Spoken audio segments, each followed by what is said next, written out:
అంత కష్టపడి అన్ని ఉద్యమాలు చేసి తెగించి కొట్టాడి సాధించుకున్న తెలంగాణ రాష్ట్రంలో ఇలా పరిస్థితి ఏందో మనం ఆలోచించాలి. 10 సంవత్సరాలు ఒక కుటుంబ పాలన, ఒక అవినీతి పాలన, ఒక మూర్ఖత్వ పాలనతో తెలంగాణ మొత్తం సర్వనాశనం అయిపోయింది. ధనిక రాష్ట్రం అప్పుల పాలైంది, కానీ ఒక కుటుంబం మాత్రం ధనికులు అయిపోయారు. వాళ్ళు మామూలు పాస్పోర్ట్ దందా చేసి దొంగ నోట్ల దందా చేసే కుటుంబం ఇలా వేల కోట్లు సంపాదించింది. అక్కడ బీదర్లా, మీ అందరికీ ఇన్ని రోజులు చెప్పలే విషయం చెప్తా. బీదర్లా ఇదే టిఆర్ఎస్ పార్టీ అగ్రనాయకుడికి ప్రింటింగ్ ప్రెస్ ఉండేయాడ. నాకు మొన్న ఢిల్లీలో ఒక పోలీస్ ఆఫీసర్ కలిసాడు. సార్, నేను సిద్దిపేట ఎస్పీ ఉన్నప్పుడు బీదర్లో ఒక ప్రింటింగ్ ప్రెస్ ఉండే. ఆ ప్రింటింగ్ ప్రెస్ టిఆర్ఎస్ పార్టీ ఆది నాయకుడిది. మరి ఏం చేస్తారు సార్ అంటే, టిఆర్ఎస్ పార్టీ కరపత్రాలు కాదు, దొంగ నోట్లు ముద్రిస్తారట. ఆడ దొంగ నోట్లు ముద్రించే ప్రింటింగ్ ప్రెస్ బీదర్లో ఉన్నది. నేను ఆ ప్రింటింగ్ ప్రెస్ సీజ్ చేద్దామని పోయినాను. పోయేసరికి రాష్ట్రంలో నుండి ఒక ముఖ్య నాయకుడు నాకు ఫోన్ చేసి, మీకు డ్యూటీ అక్కడ లేదు, మీరు అటు పోకండి అని చెప్పి నన్ను ఆదేశిస్తే నేను పోలేకపోయినా. అంటే దొంగ నోట్ల దంద కూడా చేసిరు వీళ్ళు. ఎన్నికలప్పుడు, ఉద్యమం అప్పుడు, ఎన్నికలప్పుడు బీఆర్ఎస్ వాళ్ళు టీఆర్ఎస్ వాళ్ళు పంచింది అన్ని కూడా దొంగ నోట్లే.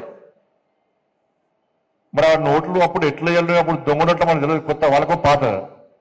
వాళ్ళం ఎక్స్పర్ట్స్, మనం అంతా ఖర్చు పెట్టిన తీసుకున్నా కానీ పంచిన అన్ని దొంగ నోట్లే. ఉద్యమం తర్వాత ఎన్నికలప్పుడు టీఆర్ఎస్ వాళ్ళు పంచిన పైసలు మొత్తం దొంగ నోట్లే. బీదర్లో ముద్రించిన దొంగ నోట్లు అవి కుల్ల. ఇలా ఆ కుటుంబం ఇలా కోటీశ్వర్లు అయిపోయింది. ఇవాళ మనకు డిఏ లేవా, పిఆర్సీ లేదా, ప్రమోషన్ లేవా, కొత్త ఉద్యోగాలు లేవా.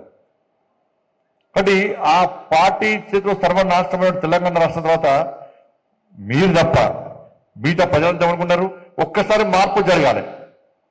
మార్పు జరిగితే ఇవాళ తెలంగాణ రాష్ట్రం కొంచెం బాగుపడతారు. ఈ కుటుంబ కబంధాస్తాల నుంచి తెలంగాణ రాష్ట్రాన్ని సాధించుకోవాలని చెప్పి మార్పు కోరుకున్న ప్రజలు భారతీయ జనతా పార్టీకి ఓటేయాలన్నా తప్పిపోయి కాంగ్రెస్ పార్టీకి ఓటేసారు.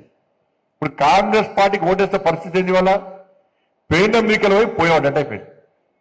నా ఘర్కా నా ఘాట్కా అన్న పరిస్థితి అయిపోయింది. ఇవాళ పరిస్థితి ఏందో ఒక్కసారి వచ్చండి.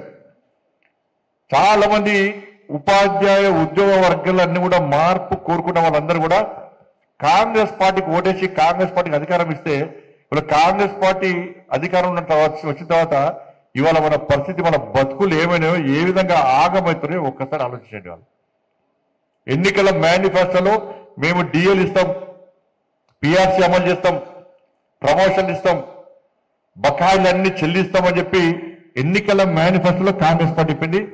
కాంగ్రెస్ పార్టీ ఎన్నికల ప్రచారంలో ప్రచారం చేసింది.